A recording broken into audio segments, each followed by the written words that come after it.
I just went and noticed that it completely just shut off. Wow. All righty then. So that means nobody is seeing us. All right. Well, today is going phenomenally. Oh, sigh. It means nobody can hear us. We still are live on Facebook. While I get this figured out, we're still live on Facebook here. All so right. That's a positive. Melissa says it's back up. I'm refreshing. And I guess I have to get all the way to the live part of it. Yeah, it says it's my stream for tomorrow is set for December 8th. Somehow it started today. All right, cool. Melissa, you're saying that it's working. I don't see it. Patrick, do you see the YouTube live? I don't show anything live currently. I don't either. You will need to recreate your stream for Thursday, though. Okay. I fixed it so it would stream to the correct event. All right. So yeah. Okay. That one is live now. Now I got to switch everything back that I was switching over to this one. Okay. All right. So yeah, we're live now again. Once again. Maybe I have to go to a different YouTube now.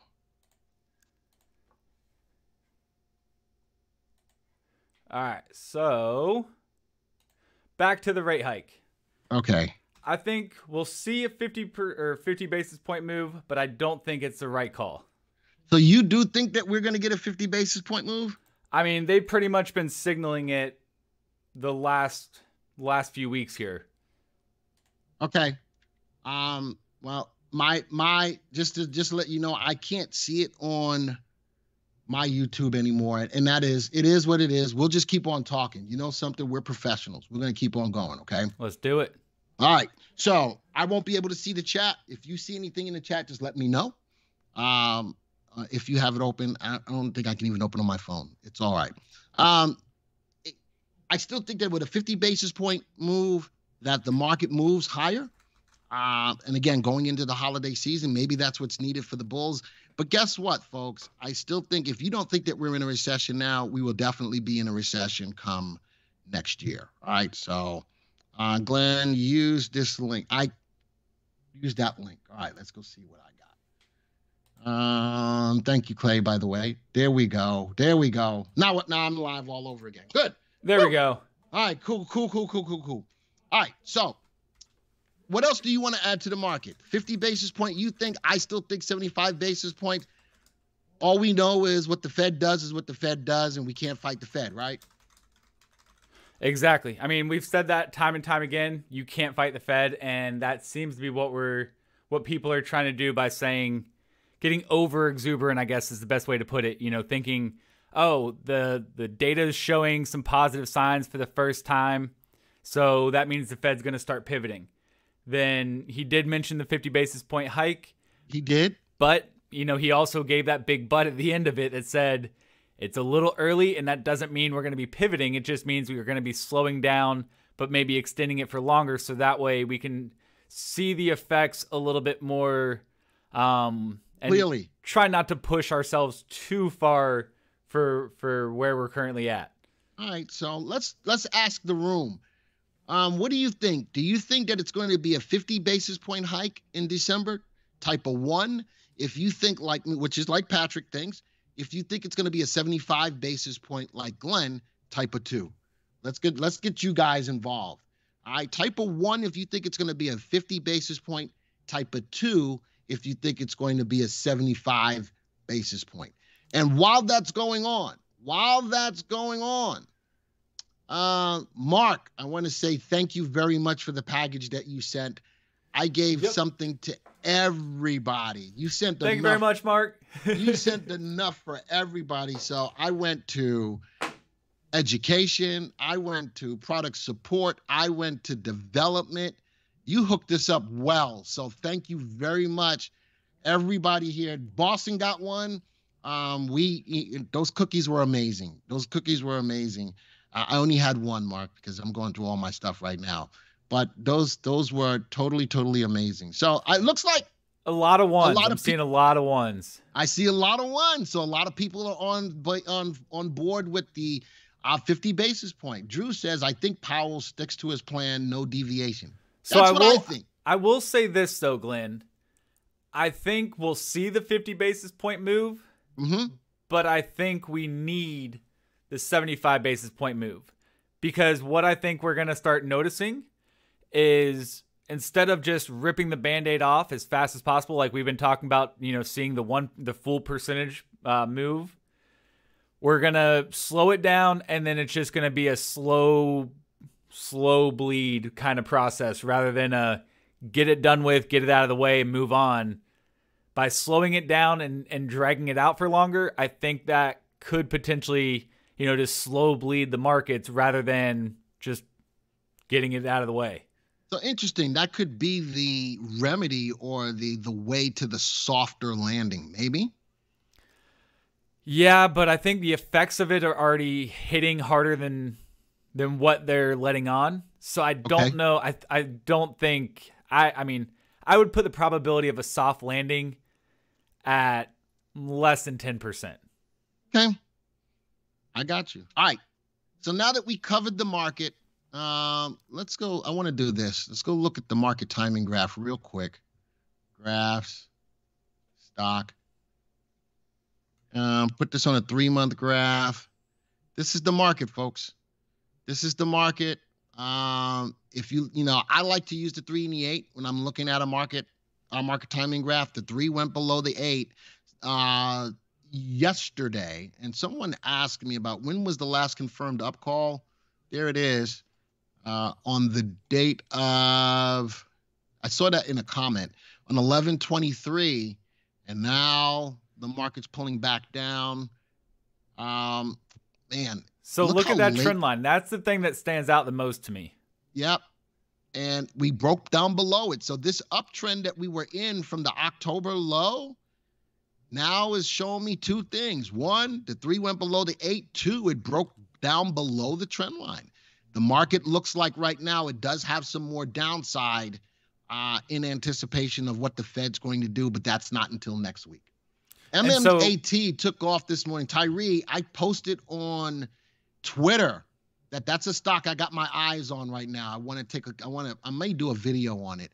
Metamaterials, some news behind it. I did post it on Twitter that it was rising and that I may need to take a look at it. So Glenn, what was the title of your strategy that you did last week? Keeping your eye on the MTI. Look where the MTI hit at the peak. 1.48, right in that zone of 1.5 to 1.6. Just shy of that 1.5, the lower end of that zone, man. Absolutely. And that was telling you what? Be aware. Be aware. And what's the market doing? And that's for all of the people out there who say that we can't time the market. We have indicators designed to help us not to predict the market, but to keep us on the right side of the trend.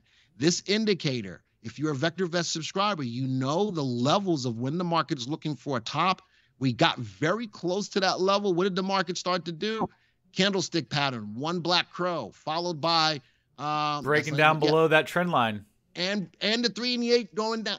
Folks, I can't make this up. This is as the market is going on right now. Plain and simple.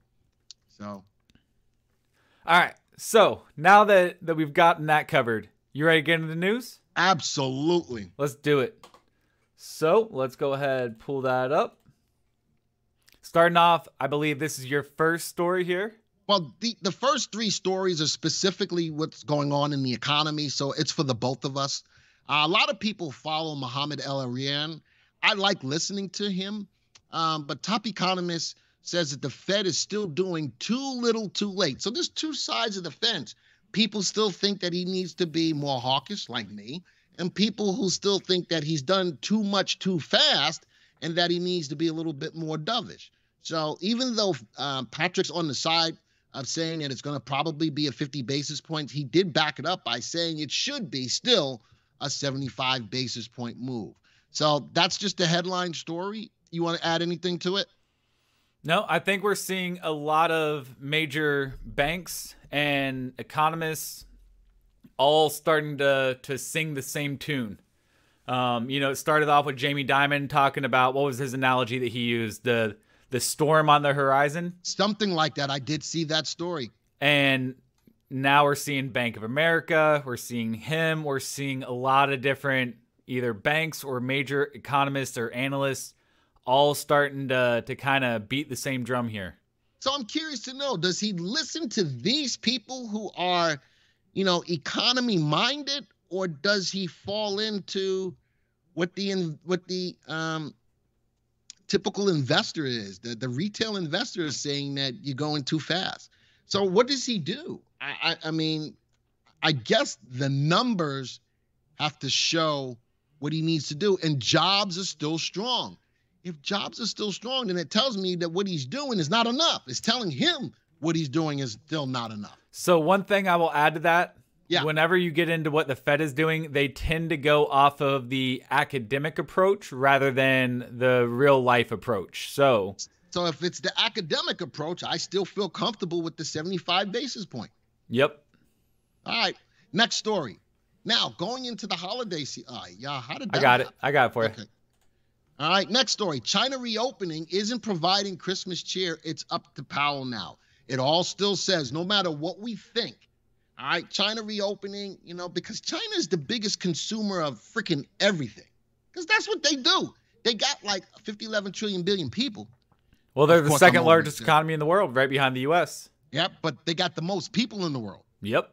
They got the most people. So, I think a lot of things are contingent upon what they are buying or what they are not buying. So, interesting in this story. And my next story. You keep moving into the very first one. And that one is the Fed's path to Goldilocks economy just got a little bit more complicated. I didn't want this story. I closed that because we already did that story. We did that story last week. I put that up there, my fault. All right. So the economy is the economy, but I think that it's the Fed's move, which is going to, of course, move the market. And next I think story. China reopening, yeah, that's good, but I feel like they're a little late to the party. The global economy is already hurting enough with what's going on in Europe. I agree. Everything that's going on here in the States, inflation, all of that. I don't think even if China really starts ramping up and starts going back to normal, that will be enough to save the overall global economy here. Well, it'll put a bump. It'll put a nice little bump back in the economy if they are starting to buy back on their normal. But you're right, it'll take some time. Yeah.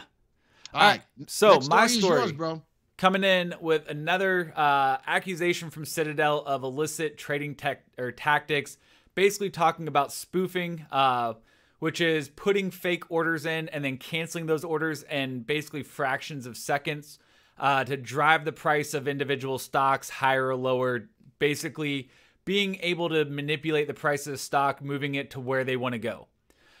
So Northwest Biotherapeutics has brought these allegations against Citadel and a few other major market makers. But, last week we talked about GME. They have their earnings later today. And here's another case that, basically what everybody's been saying with Citadel potentially manipulating markets, since they are a market maker, plus one of the biggest market makers in the U.S. markets. Plus, they're also a pretty big hedge fund as well. There's a little bit of conflict of interest there, and there's a whole lot of speculation that they could be utilizing those two aspects to basically control the markets and control individual stock prices. So, basically taking it away from the historical thought of supply and demand and basically turning it into algorithms controlling what stocks do at any given time. Okay. It's going to be interesting to see how this develops. This is a pretty new story that's just been released, so there's not a whole lot behind it. But Northwest is claiming that they have proof that the spoofing was going on and being done specifically by Citadel Securities and also Susquehanna and a couple other major market makers. Virtu, I think, was one of them as well. So I put this stock on my list today just so we can take a look at it. I'm not going to be saying it's a buy or, we should be looking, or it's one of my picks this week. I just have it in there so we can take a look to see what the stock price has actually done. And then one other thing I want to take a look at is the earnings, because as we always talk about, what are earnings, Glenn?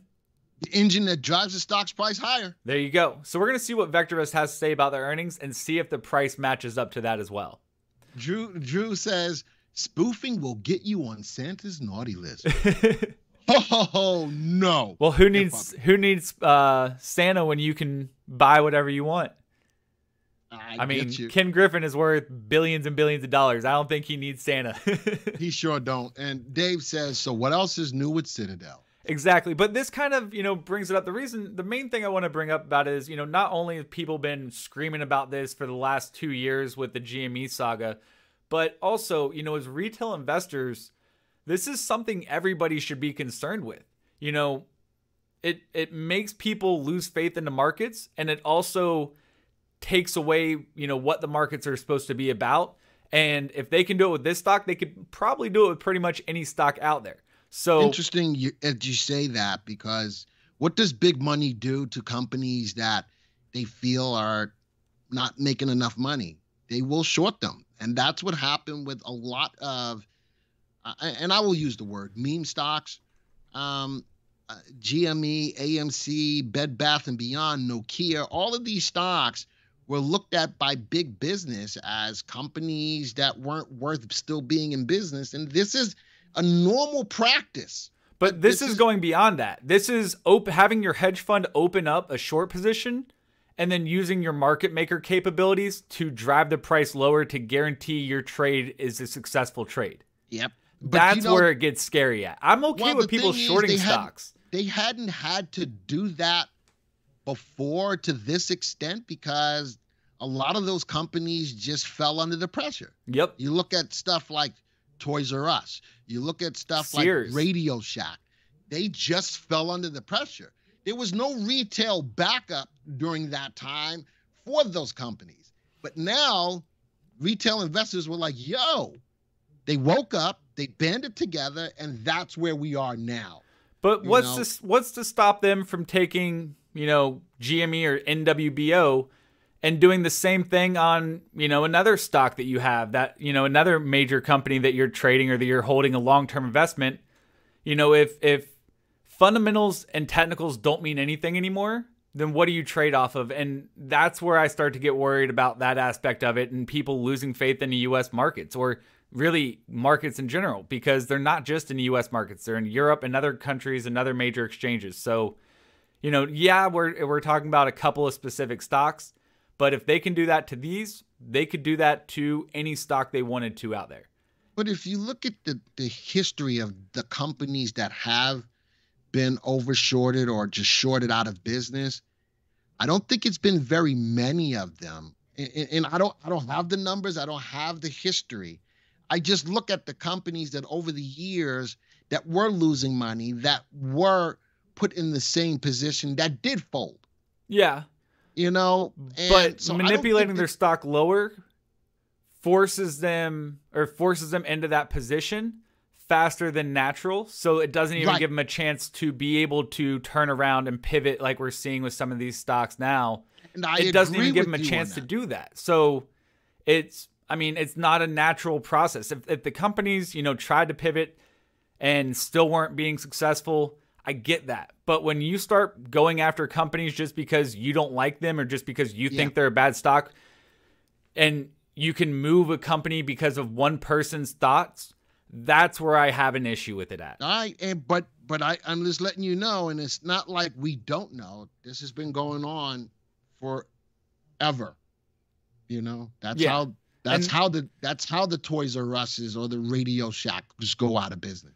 And I'd like to see more people, taking note of this, because this affects everybody. Whether you want to admit it or not, this affects everybody. I got you. All right, next story. So chip story. I am still a fan of chips too. I think that the chip bill will put us into a better situation to start moving that chip business out of China back to the United States. Apple has already started to take some measures towards that by moving some of their chip business out of China and moving it into India, as well as moving it into the United States. I still think that it's going to take a long time because these factories still have to be built. My kid works for ASML, which is working with TSMC. He currently is in Taiwan and has been for the last couple of months, learning the culture and all that kind of stuff to bring back to the Arizona branch. Now that's where he lives, for ASML, which is, again, working closely with TSMC. So that's one part of the story. Go to the other part of the story. Sorry, USA, 40 billion won't buy chip independence. Scroll down. I don't want to see that face. That's not where I wanted to go. But in regards to the money that's out there, everything announced by TSMC this week was in line with long-term plans for the site. The amount of the land it acquired, blah, blah, blah, blah, blah, blah, blah, blah, blah. The chip business slowly but surely will move its way back to the United States. But it's going to take a lot of time. But I think we have short-term some opportunities on some of these chip stocks to make some money. And I'm going to give us, instead of trying to find the one specific company to get into, you look at SMCI, one of the top stocks in our database, is a semiconductor company. I'm going to give us an ETF to look at, to take a look at the whole space. All right. Patrick's story, good move on this stock, Patrick. Yep. So coming out of retail, seeing ASO or Academy Sports really coming strong here today, even with the current market conditions. Last time I checked, it was up in double-digit territory. It was up 15% last time I saw it. Yeah, and even with the markets down, it's going against the overall trend. Yep. The interesting thing is the numbers specifically didn't really quite meet what the analysts were expecting. For example, their third quarter diluted EPS of 162, adjusted 169. They did raise their full year EPS guidance, which is definitely a positive. Comparable sales declined 7.2%, mainly because they said they were seeing a slowdown in transactions, mostly from their hunting, which during the fall makes sense. But the positive, and I think this is really what's driving the stock move here today, e-commerce sales growth up double-digit percentage, so 10.5% year over year. So the numbers themselves, the EPS number and the overall revenue or sales decreased a little bit, but you're starting to see more growth in areas that they've been trying to get up and running and get really as their main focus.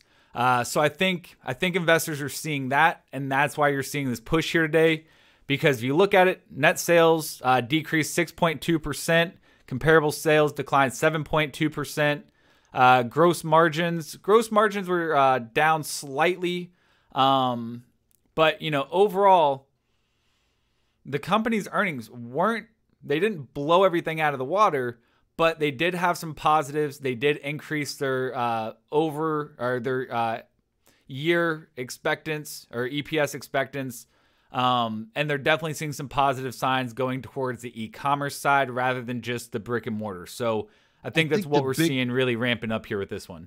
I think the big thing was the positive guidance. Not many companies are guiding higher. True. So I think that was a big mover for the stock. All right. Next story. You guys know that I'm big on uranium. Why? Because as a alternative to fossil fuels, I think the cleaner energy is nuclear energy. I've done a story or two on nuclear energy, and that more and more countries are getting on board with building new reactors and power plants. India to build more nuclear power plants to boost clean energy production. Why is this important? Because India's air is dirty. It is so dirty. It's badly dirty.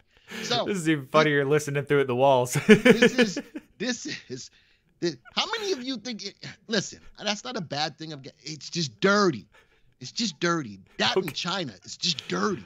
I think that this is a positive move to build more power plants to cut down against the dirty pollution. So it smells bad too, says, I've never been to India. And my daughter has. She loved it. She loved it. I think I want to go. I need to take my wife to India.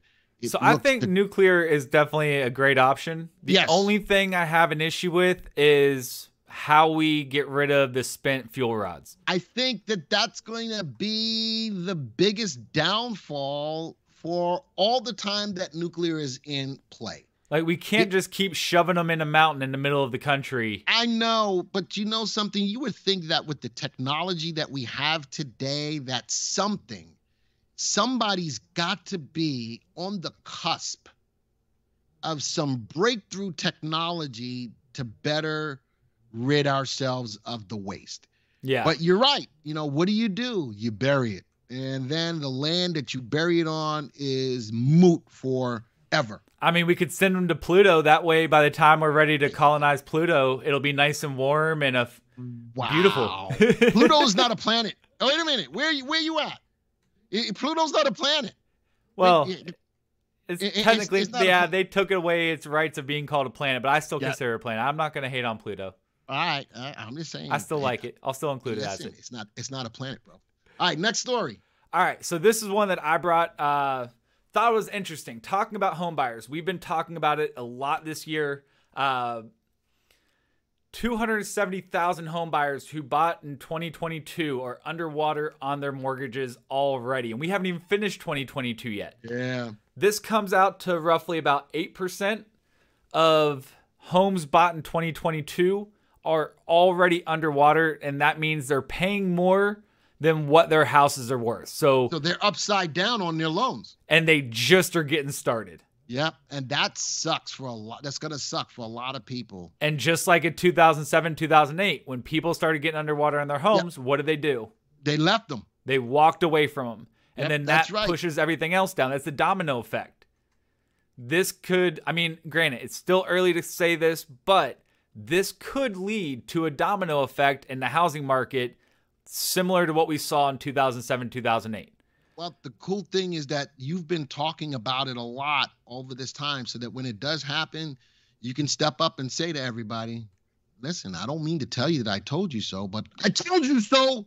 You know? Now, the one positive I will say that this article does point out, and the one caveat that you do need to keep an eye on when looking at the housing market, is the fact that inventories are still extremely low. Because why are they not releasing the inventory? That's why inventory is low. They don't release. Well, no, there's not home buying. So homes that are being built, they're already slowing down, and they don't have more, or they're down 19% year over year from last year from the houses being built, you know, just new homes. But also with interest rates going up, this is really the kicker. You would think housing market would come crashing down at this point. But because interest rates have gone up so much, people are deciding just to stay in their homes right now, not put their homes on the market because they don't want to refinance at these higher rates.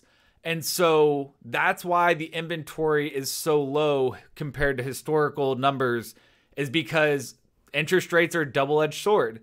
They're slowing down the market, but they're also stopping people from wanting to put their house on the market. So therefore, they're backstopping that price from going down as fast as it probably should. So the inventory is being held back so that they can keep the demand high. Exactly. Right? And that's all it is. Because the government in the real estate industry can release more houses on the market. But they're not doing that because if they flood it, then too much supply, then they're going to go down in price anyway.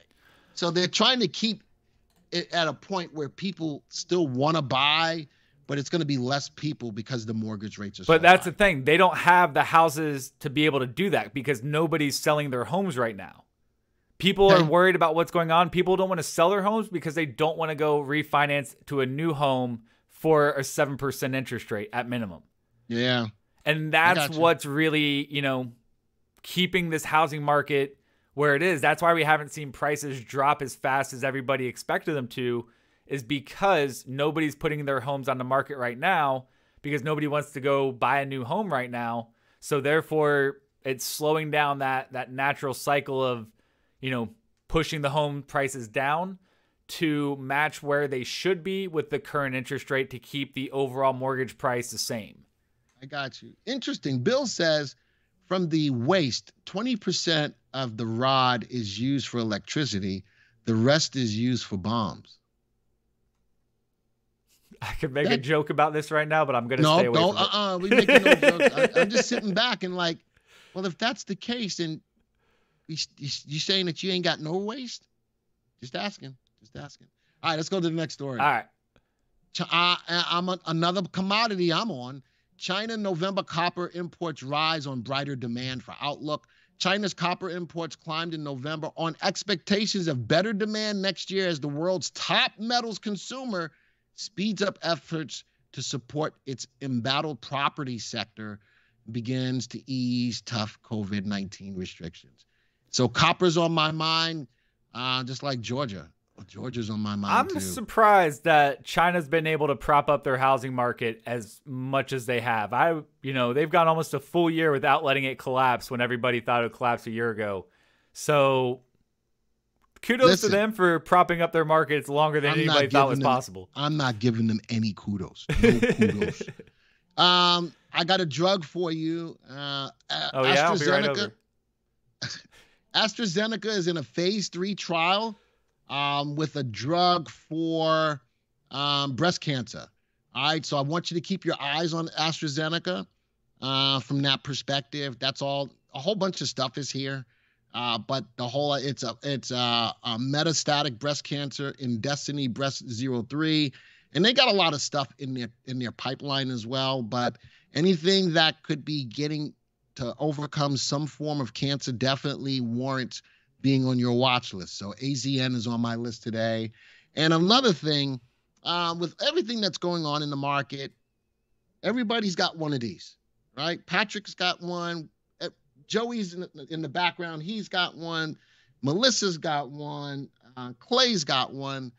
But, with all of that and the technology going from 5G to 6G and all these other things, these towers need to be built, and they need to be built on property.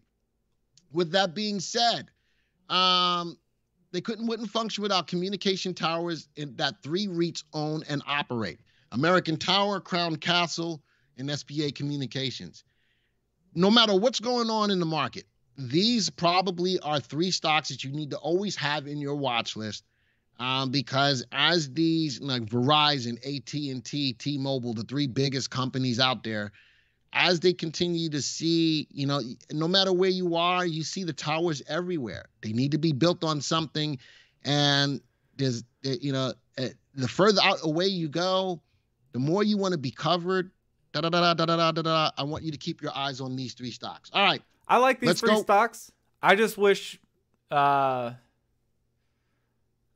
Apple would finally get their act together and put 5G and 6G capabilities into the iPhone. I got 5G on my phone. Yeah, but you can't use it on the new mesh systems, the new Wi-Fi systems that are coming out, the 6 gigahertz Wi-Fi systems that are supposed to be the fastest thing out there, that can give you up to gigabyte speeds over Wi-Fi. They don't have the capabilities. Only Android has that right now. And as an Apple user, that gets me a little heated. Well, let me see. Paul says there's cell towers by my house disguised as tree. There's a lot of those. All over. Yeah, those I don't know if I like them or dislike them. All right, let's go to the viewers tab. And let's go with let's start with your picks from last week. Yep. So I had DRV, UVXY, and GME. GME is going to suck really bad right now. I knew this was going to be painful, possibly. Nope. Change the date. I know. Oh, okay. You're going to do it that way. Yeah. Oh, okay.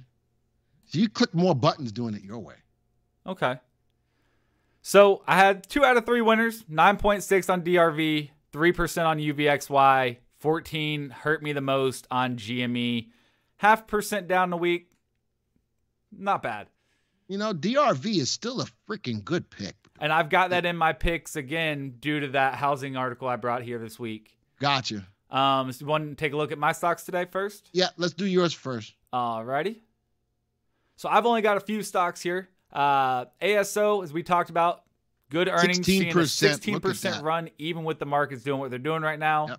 Yep. Oil, DRIP is in this list. Oil's breaking down from a trend. or oil, the uptrend is starting to break down. Yeah. Even with China starting to ramp up, the recession fears are kicking in strong. I like drip. SPXU, we've rejected the trend line on the SPX that we've been following steadily lower since the beginning of 2022. So I like SPXU from a bear standpoint. DRV, obviously the housing, 8% of houses that are bought this year are already underwater. That could easily lead to a snowball effect. DRV is the best way to take advantage of that. And then NWBO was coming from the Citadel accusations from Northwest. It sounds like a rap group. Not the NWO, Oh. NWBO. Oh, okay. Oh wait, never mind. That was a wrestling term. Just let it go. That was a wrestling thing. NWO was the Wolfpack, or the WCW back in the day in the 90s. Okay. All right. So looking at ASO, let's go ahead, put it on 6 month. ASO, nice steady upward trend to begin with, blasting off again here today. One of the things I like about it, earnings just steadily rocking and rolling higher. Next one, drip. So drip has been in a steady decline. Let's go ahead and just use the extended lines here. Or drip has been in a steady decline, which means oil's been slowly climbing higher. Wait, where was it? Maybe I have to zoom out a little bit more. Yeah, there we go. That's what I was looking at. So I was looking at the 1 year trend, and drip just broke above that 1 year trend line just a couple of days ago and starting to move higher. So I like this. Let me put it on a 6 month now. Broke out 3 days ago, pulling away, getting caught, or breakout confirmation, follow through. I like that play.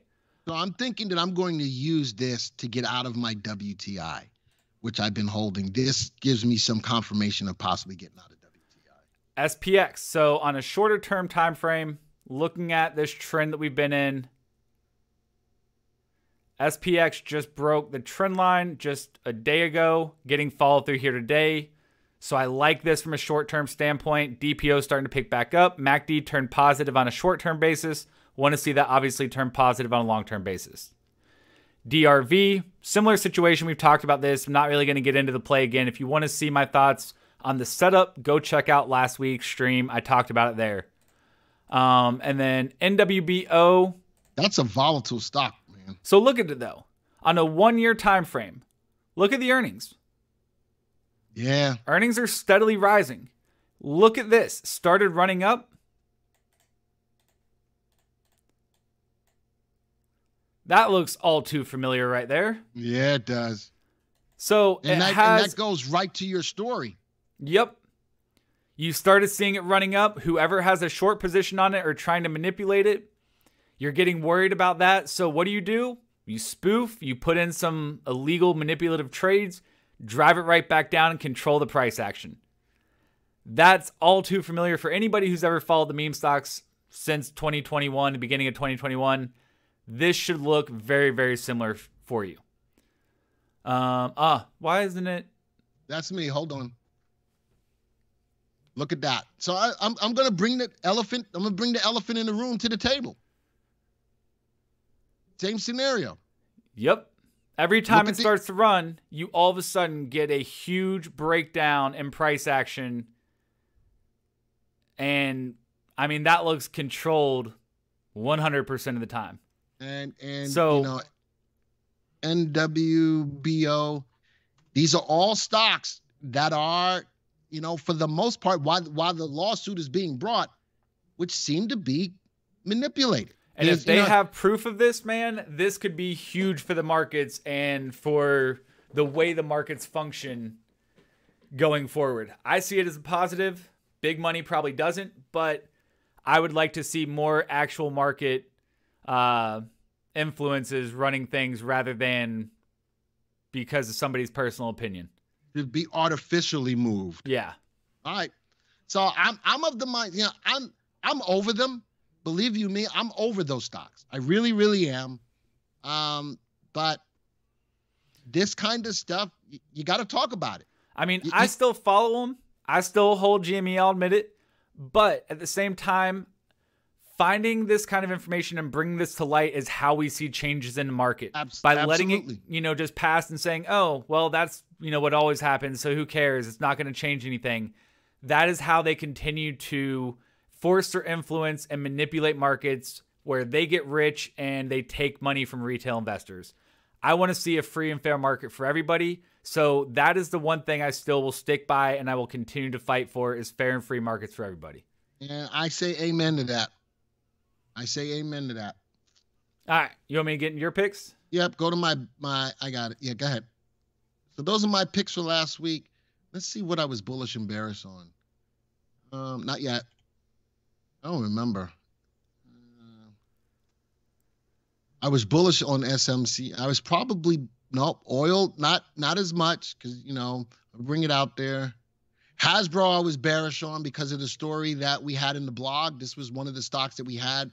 I think I was positive on All right. So I probably, IMG and SMCI were probably my only two bullish plays. All right. Now let's go check. Let's go do it this way. I like my way better. Your way is too much clicking. All right, Grandpa. Yep. Let's go see. About 4%. Let's go see what made money. IMGM was one of my bullish ones. SMCI was my other bullish one, but my other ones that were not bullish worked out. They were down. VLO, Matador, Horizon, all oil stocks. As much as I want to be positive in them, that drip story or drip graph is telling me that I probably need to be out of my WTI. But I worked out from the downside. Only one of my two did go up.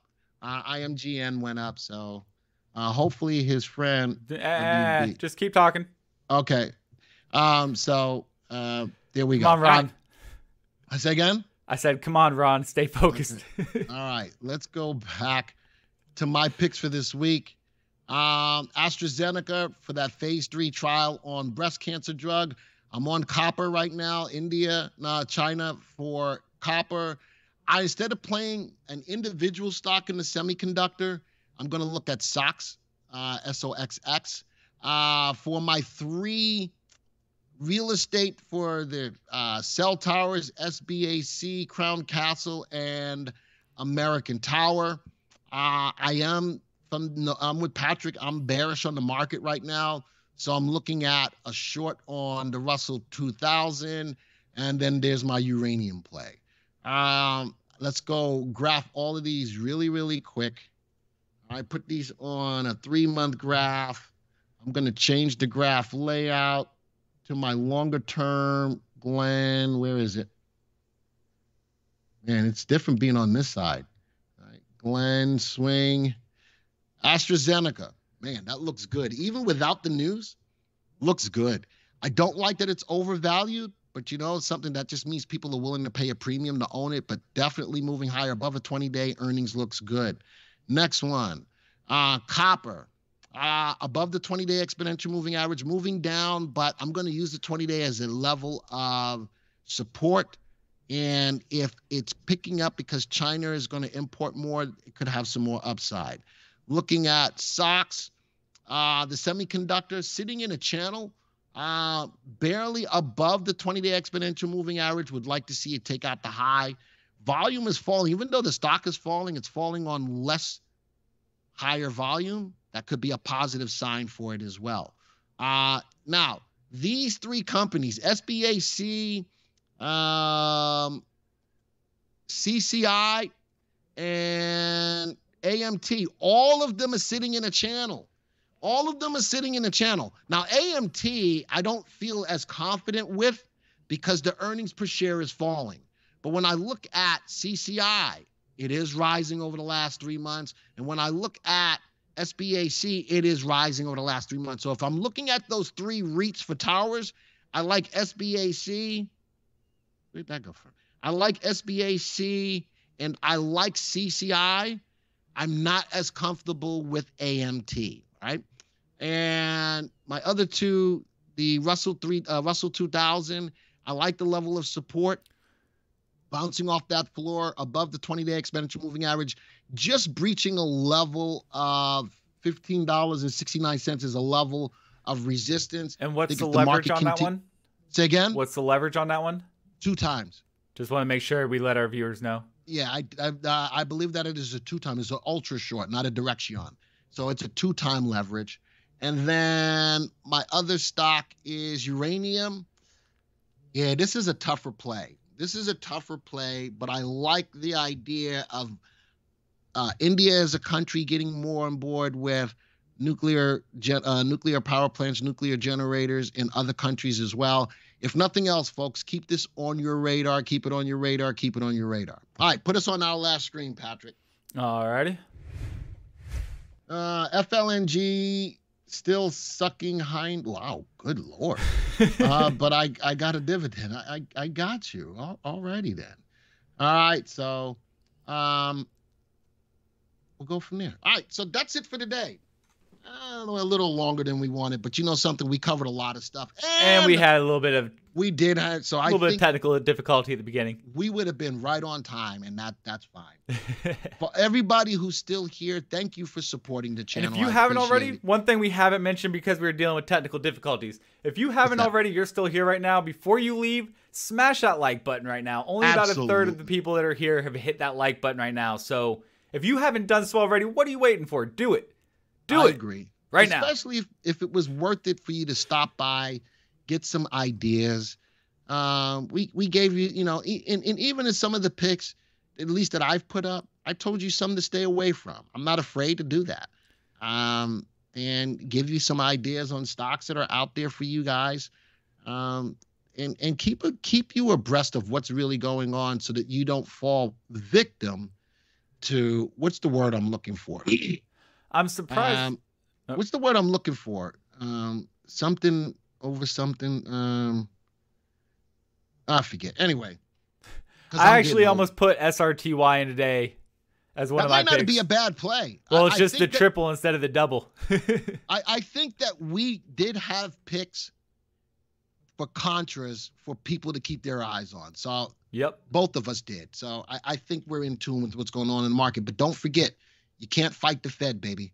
No matter what we think, no matter what we feel, it's what's going to be what the Fed does for the last rate hike for the year, which will set the tone going for the rest of the year into the beginning of next year. Yep. So we'll see if he does 50 basis points like Patrick thinks, or if he's going to do 75 basis points like I think. No matter what, it's up to him to push the rest of the year. So on that interesting tidbit of last information here, don't forget, tomorrow at 11 a.m. Eastern, we have our mobile coaching stream with myself. So if you want to see how to use the most comprehensive trading app out there, make sure to come hang out on our YouTube channel or over on Facebook with myself at 11 a.m. Eastern. And then at 2 o'clock Eastern, we have my colleague, Glenn Tompkins. Oh, this side. Forget which way the camera's going. I have to do it backwards. But he's coming in at 2 o'clock Eastern with Trending Thursdays, talking about all the major headlines that are impacting the market and how you can take advantage of them. So if you want to see those tidbits of how to make money in the market based off what's going on in the news right now, come hang out with him at 2 o'clock Eastern. So on that, thank you all for tuning in here today. I hope you all have a great rest of your trading day. Make sure to get well rested so you can be here tomorrow as we kick off some more streams for you guys out there. And don't be late, because if you are, I'm going to call you out. Don't be late. You can be late for the 11 o'clock one, but don't be late for the noon or the 2 o'clock, because you should be up at that point. 11, I can understand some people may still be sleeping in, but 2, that's just being lazy at that point. So you better be there on time at 2 o'clock tomorrow. All right. So thank you all once again. I hope you all have a great rest of your day. And until next time, take care. Adios and toodles. See ya.